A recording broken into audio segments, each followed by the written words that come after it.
What a wonderful day! What's going on, YouTube? JT is Reborn here, and welcome back to another edition of After the Movie. I just got done watching the latest film in the Planet of the Apes franchise, Kingdom of the Planet of the Apes. I even got this sweet little poster right here for free, and I'm here to give my thoughts on it. So, I guess right before getting into this one, I should talk about the latest films in this franchise. So, going into Kingdom of the Planet of the Apes, I was very cautious about it because the last three films I thought were all really great, especially War for the Planet of the Apes, which might actually be my favorite film of the last 10 years. I don't know, it's a really strong contender. I love the hell out of that movie. I really liked Rise and I really liked Dawn, but War for the Planet of the Apes in particular is one that stood out to me quite a bit, and that's one I still will go back and revisit, like, at least one or two times maybe a year. I absolutely love that film. I loved Andy Serkis' performance, love the music, love Matt Reeves' vision for what he did with Dawn and especially with War. The recent Planet of the Apes films have been quite good. So it's been 7 years, which it doesn't feel like it's been 7 years. I feel like I just saw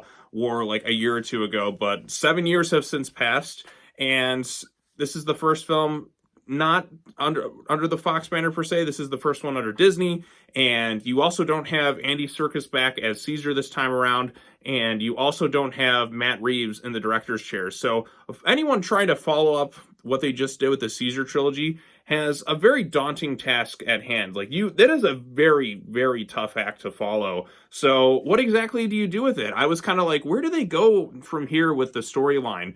You just had this incredible trilogy with Andy Serkis in this lead character. You had fantastic visual effects, great characters, really emotional scenes. So many bits of the story were told without any sort of dialogue.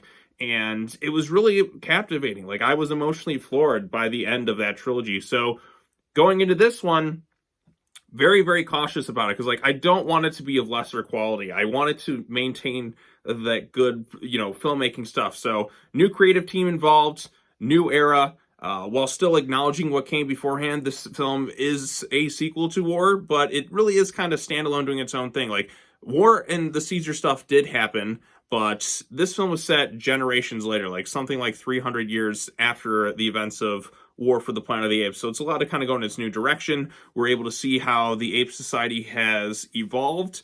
And there's also a bit of mystery and intrigue going on as you're kind of watching this film, because now you have to kind of set up the new characters. You have to kind of set up this new era of films. It's fun watching that. There is mystery. I do like discovering like how the teachings of one Caesar sort of became the ape religion of sorts, and he's kind of like turned into that like mythical figure of sorts, and how some characters twist Caesar's message into something far more sinister, kind of like a religious cult leader. That's where the villain Proximus Caesar comes in here, and I thought he was pretty good. It takes a while for him to show up in the movie, well over the halfway point, at least until he comes in, but he rules by charisma as opposed to by fear. Just kind of like, well, I mean, there still is that fear angle in there, but he's very charismatic and he has some interesting motivations, but we don't really get to see him so much later on.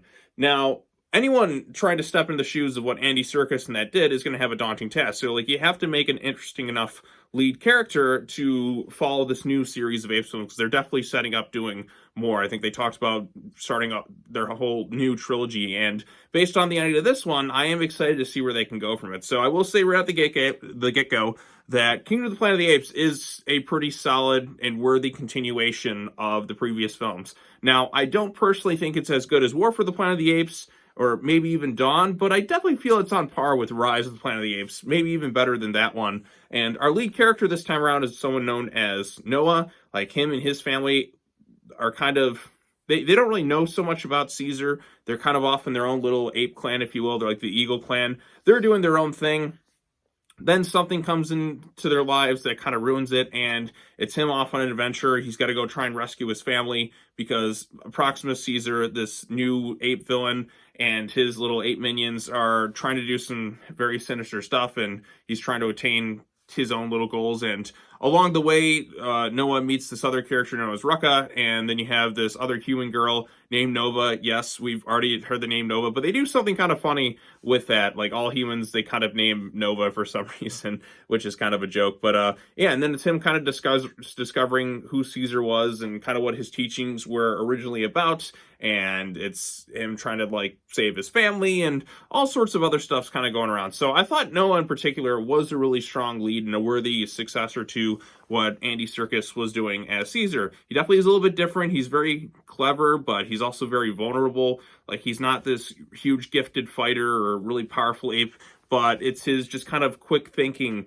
that kind of gets him out of situations. And you still get to deal with a lot of things. Like, I also really liked the concept of how a story can kind of be turned over time for what it originally was. Because when people pass down the teachings of something, it's not always going to be the same as it was originally spoken. Like, you say something to someone and you get to see how that storyline kind of changed. Now, we as the audience know what went on with Caesar and this thing because we follow that entire storyline. But seeing these apes who were kind of thrust in, these newer apes thrust into the story, not exactly knowing how things were, is interesting to watch kind of unfold, to see how everything's kind of evolved since that time period, and especially even with the humans too. There's some stuff that kind of surprised me with that, and I'm not going to really get into spoilers in regards to that, at least I don't think so. But seeing the world, how it's changed in this post-apocalyptic world and all that other stuff was rather interesting. So VFX on the one hand, also really terrific.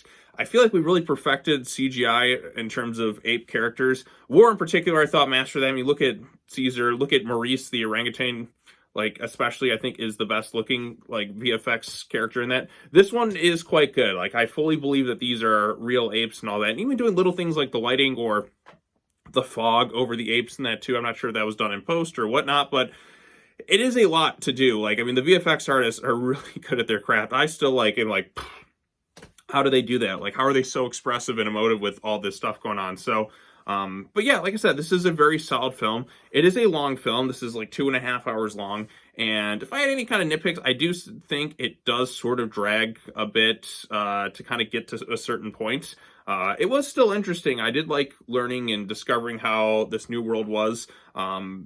With all these other characters coming into the play, and then you had this human girl, and they kind of do the inverse of Rise of the Planet of the Apes, where when you hear Caesar first talk, and everyone's just stunned. Now there's apes who are kind of looking at humans like humans looked at apes kind of back then, like, oh yeah, humans, silly, blah, blah, blah. They can talk. Yeah. I mean, you've kind of seen other Planet Apes, so when we look at the first film and all that, until like Heston finally speaks and they're all like, what? He can talk and he's intelligent and all that. So all that stuff is kind of fun and interesting and a nice little inverse of it all. So, and it is exciting to watch. Now, the ending, it definitely is sequel baity in a way, but it still kind of closes like the chapter, like this chapter one of this new series that they're kind of setting up. I am interested to see where it goes from here. Even with this one, as I was kind of watching, I'm like, what? Because we're starting a whole new era of Apes movies while still kind of acknowledging what happened beforehand. There is a bit of a mystery and there's some intrigue to see where the story could kind of go. And I was still kind of left questioning, okay, which direction is this movie going to go in? There's some characters that make some really kind of questionable decisions at times that kind of leaves other characters a little bit shaken, like, and kind of surprised. So I like the film kind of has some gray areas with certain specific characters, particularly like this human girl who kind of tags along with Noah as he tries to find his family in Raqqa. I think it's Raqqa. He was pretty funny. He has some funny bits in the movie, probably like maybe my favorite of like some of the supporting characters in the film.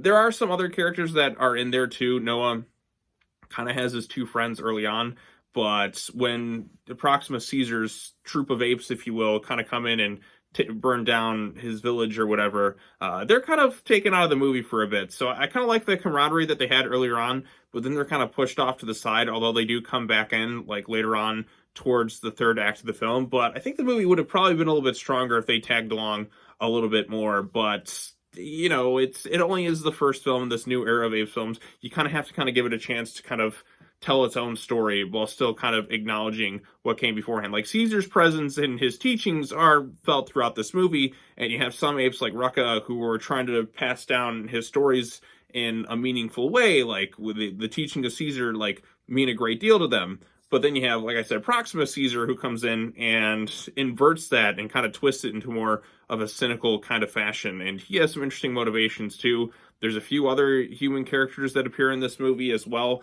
Now, the stuff, obviously I'm here for the ape stuff. I feel like Planet of the Apes hasn't really been able to craft the most interesting human characters, like in these later movies. I mean, it's always been about Caesar. Like he's been the most interesting. You have characters like Koba and Maurice and all that. I thought the Colonel was pretty good, but the characters in Dawn, like Gary Oldman, I thought was pretty solid. And the guy who kind of has his own thing, like it's kind of on Caesar's side, but kind of not really.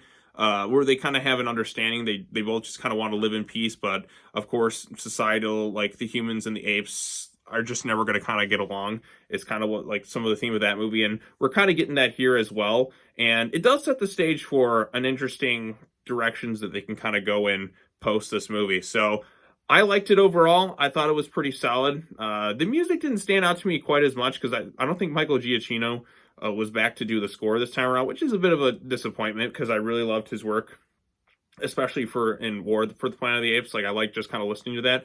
But this film definitely has its own different kind of style. It's a lot more like, in terms of even the action, it's a lot more faster paced, I think, than some of the stuff we saw in the previous film. Now, there are bits that do kind of drag per se, but again, there's a lot of setup in this film, and it's trying to get you like acclimated to this new era of Apes films and tell its own storyline. So I mean, trying to follow up War, I don't think this movie could have really been as good as that film, unless they really kind of blew me with something. But that film also had the advantage of taking place after two films that already kind of helped get it to that point. But I thought this one was really strong overall. Thankfully, they didn't miss the mark on this thing, and I'm excited to see what other like direction they can kind of go in with this new Planet of the Apes trilogy. Or I heard something, buddy. I even read something today. They want to do 9 films. Like, whoa, whoa, whoa, slow down. We're only on movie 4 right here. What are you going to do for 9-part saga? Are you going to bring in Charlton Heston and his character stuff? Are you going to time travel? Is Dr. Zaius on the way? Who even knows? But I am glad that at least they maintained a consistently good level of quality as we kind of jump into the new Noah-focused series. I don't know if they're going to keep him as the lead for all 2 or 3 movies they want to have planned or whatnot, but I did enjoy it, and the way this thing ends has me kind of scratching, like, ooh, where could we go from here? So there's some enticing, exciting stuff that sort of happens. So, but yeah, those are my thoughts on Kingdom of the Planet of the Apes. I thought it was a pretty good time overall. And this is coming from somebody who was very cautious going into this movie, but thankfully I felt like it did justify its existence, and it's starting kind of its own new worthy follow-up to what came beforehand. No, it's not as good as War for the Planet of the Apes, but in this movie's defense, War had 2 other movies to kind of get to where it was at. So here we're at like chapter 1 of Noah's story. So I'm excited to see where they go from here. Hopefully it does well enough and we get more of these Apes movies. Because like I said, it has been several years, so a good amount of time has passed.